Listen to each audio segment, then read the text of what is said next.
it's Katie and welcome back to my booktube channel. Today's video is my spring book haul. Recently I did an overdue book haul for all the books I got for Christmas and that I bought the first few months of the year, but since then I bought myself 14 more books and they are all spicy books and some of them are dark romances, so I just wanted to make a book haul of all of those. I'm super excited for all of these books, so let's jump into it. Also, before we get into it, I just want to say pretty much every single one of these books Larissa from Larry Reads has recommended, so that's where I get a lot of my recommendations. It's either from Larissa or from Steph. So yeah, go check out their channels. I'm obsessed with their recommendations. So the first one is Things We Never Got Over by Lucy Score.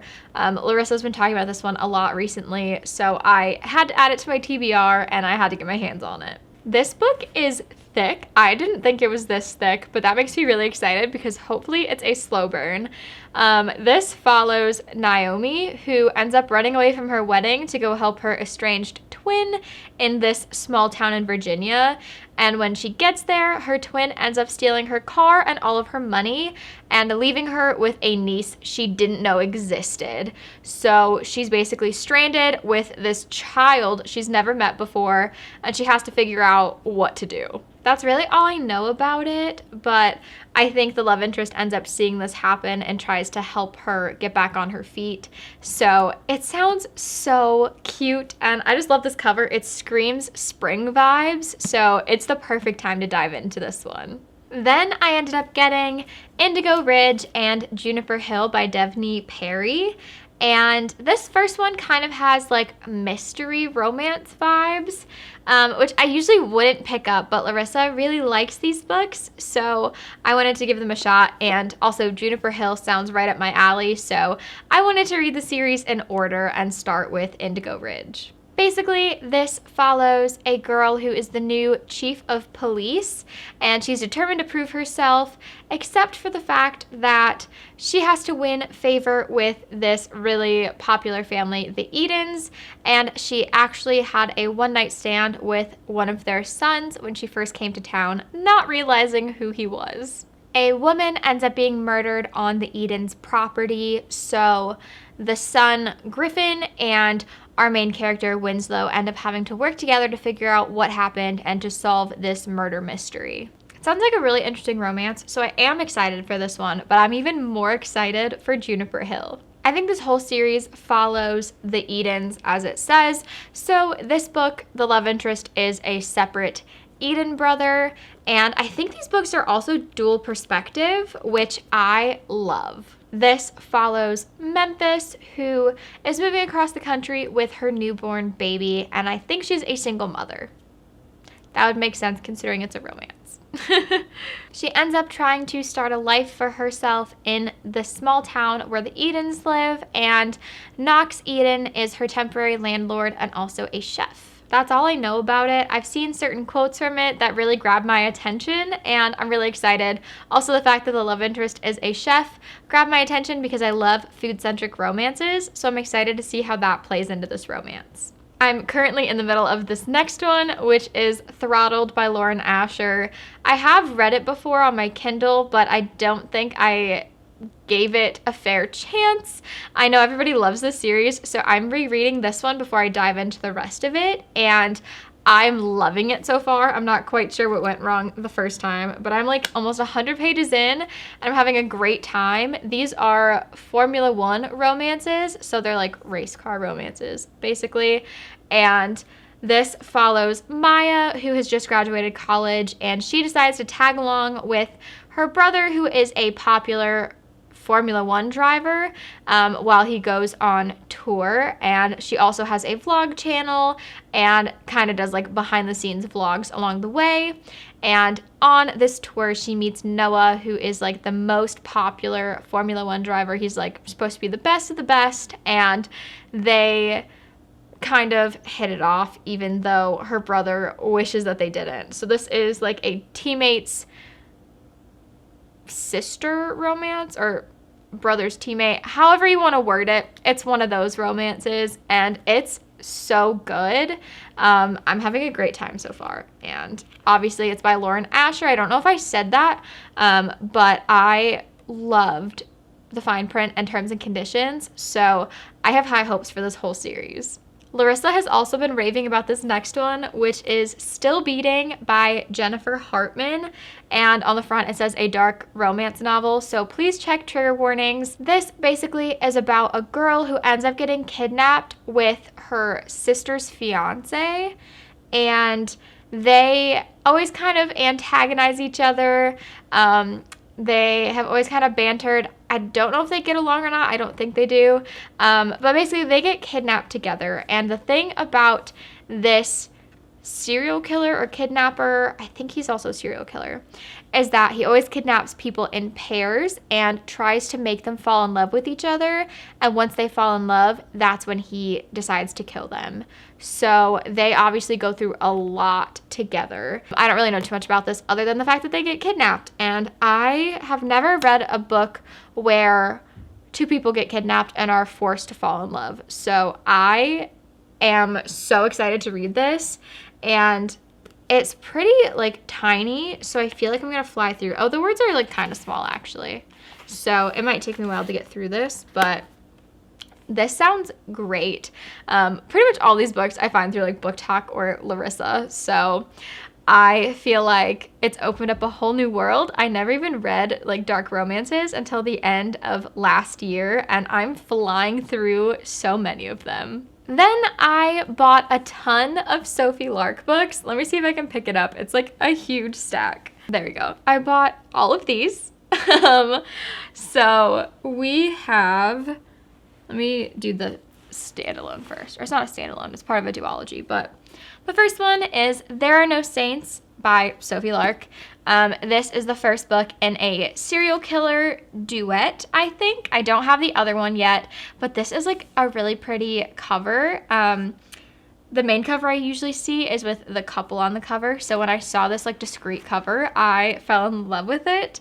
But basically there are rival artists or like rival serial killers, I think, and they both end up seeing the same girl. The one serial killer wants to use her as a pawn, and the other one is fixated on her for a different reason. It doesn't specify, but it's a romance with the serial killer, which is really cool, and I think it's dual perspective, which I love. I mean, you get the perspective of a serial killer, and I feel like that'll be so cool to get inside his head. And I also love that Sophie Lark, I don't know if I can find an example right now, but she has, I don't know if it's showing up. She has like songs placed like within the text of like where you should listen to them. Like authors create playlists, but Sophie Lark not only creates the playlist at the beginning, but she shows you what scene she imagined that song played during. And I love that. So we have this. I am really excited to dive into that. And then we have the Kingmakers series. I think that's what this one's called. And basically Sophie Lark has a separate series called Brutal Birthright, and those are all mafia romances that follow like two mafia families and the romances of like all those siblings. And this series follows their children, from what I understand. I'm currently on the last book of the Brutal Birthright series, so once I finish that, I will dive into these, but I'm so excited. The first one is The Heir, and basically this whole series takes place at this brutal college called Kingmakers, which is where all of the mafia heirs are sent and trained to control, dominate, infiltrate, and kill. So that sounds really intense. And this one is a best friends to lovers romance. So I'm really excited about that. That's really all I know. I think he is trying to protect his best friend from an heir from a different mafia with a lethal grudge. And then the next one is The Rebel. This one is about Zoe, who has a marriage contract with the most sadistic psychopath at Kingmakers. And basically, this guy is trying to steal her from the person she is supposed to marry, or I don't know if they're already married. I'm not really sure.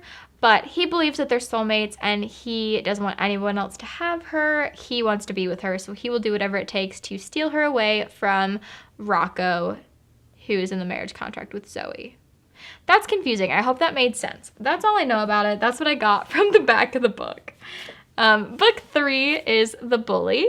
And I'm just going to guess from the title that this is a bully romance. I think he finds out a secret about Kat, our main character, and he kind of uses that to blackmail her, sort of, into like doing things that he wants. It says, she wandered into the lion's den and now she's mine. Mine to play with, mine to torment, mine to break. I feel like there's something wrong with me that drew me in. I was like, yes, I need to read that. Then we have The Spy. Basically, this guy is trying to get revenge. There's a man who apparently stole his money, family, and life from him. So he has spent 3 years trying to find a weakness and a way to get revenge. And finally, that man's daughter is attending Kingmakers, so he sees this as an opportunity to get his revenge. And then the last book in the series is The Savage. This book came out very recently. And I am extra excited about this one. I don't know why, maybe because I've heard the most about it through like book talk and everything, but it sounds really good. It's basically, I think there's like video games involved. I don't know if I heard that wrong. I think they play video games, or maybe it's just one scene where they play video games, but that's like all that stands out in my head. Even the back of the book doesn't really tell me too much about this. I don't really know what it's about. I just know that originally there were only supposed to be 4 books in this series, and then everybody was asking for their romance. So Sophie Lark wrote this book just for those of us that asked for it. And that makes me really excited that she was willing to do that and that people really, really wanted their story. So I'm really excited for this whole series. I feel like I'm going to binge it, even though I'm gonna try to stretch it out. So I'll let you know how it goes. I need to finish book 6 of the Brutal Birthright series first, but then I will dive into all of these. Up next, I have Promises and Pomegranates by Sav R. Miller. This is the first book in the Monsters and Muses series, and this is a Hades and Persephone inspired book, which is always fun. Those are my favorite, like, Greek mythology people, gods, goddesses, I don't know what to call them. There is an author's note in the beginning of this to check your trigger warnings. I'm just going to say that for all of these books. Check trigger warnings before you read them because I can't keep track of all of them, but I know that most of these books do have them because they are dark romances. I don't really know a lot about it, just that it's loosely a Hades and Persephone retelling, or it's like an inspired story by them. It just seems like people blame Cal, who is supposed to be Hades, for stealing her from her fiance. I don't know. It's confusing. Basically, Hades and Persephone. That's all I know. It sounds great. The cover's gorgeous, and I've heard great things, and that's really all it takes. It's pretty easy to convince me to read a book. After that, I ended up picking up Lessons in Sin by Pam Godwin. And this is a priest romance. That's all I know. It's another dark, spicy romance. I just know that he is a priest or a head teacher of a Catholic boarding school, and all of a sudden one of the students is very tempting to him, and basically I guess she's very bratty and he needs to punish her, and that's what I know. I've heard amazing things, and I'm excited to read this. I have like a whole section now. We have Priest, and then we have Lessons in Sin. So maybe I'll be finding like a new romance trope that I love. We'll see. The last one that I got was Feather by Olivia Wildenstein. I've never really heard much about this book, so I don't really know how to pronounce her name. I think I saw one raving review about this book, and I bought it right away. So I don't know what that says about me, but on the back it says it's Romeo and Juliet with angels, which is so cool. Basically this follows Lee, who's 20 years old, and she is an angel. she is assigned this new project, who is a 25-year-old named Jared, leader of the Parisian Mafia and the worst kind of sinner. And basically, as an angel, she is trying to get Jared to have one single act of kindness. And because he is such a terrible person, if she gets him to do this act of kindness, she will gain 100 feathers, which are the amount she needs to end up in Elysium. I can't say that. Basically, heaven, I guess. But what she doesn't count on is the fact that Jared is causing her to lose feathers, and she is dead set on saving him. He is dead set on destroying her, but he doesn't realize that causing her to lose feathers is also destroying her heart. So it sounds really interesting. You have an angel and somebody in the mafia. I'm really excited about this. This is like a little twist on a typical mafia romance. I said raffia. That's kind of funny. But it sounds really good. I've only heard like a couple people talk about it, so I'm not really sure, but I will keep you guys updated. Those are all of the spicy books I bought recently for my spring book haul. If you enjoyed this video, please like and subscribe to my channel. And if you've read any of these books or you have any similar recommendations, please leave comments, let me know what you thought, and let me know what other books I should add to my TBR. Not that I need any help with that. But if you do end up subscribing, please click the notification bell so you know when I upload next. Thank you guys so much for watching. I can't wait to see you in my next video.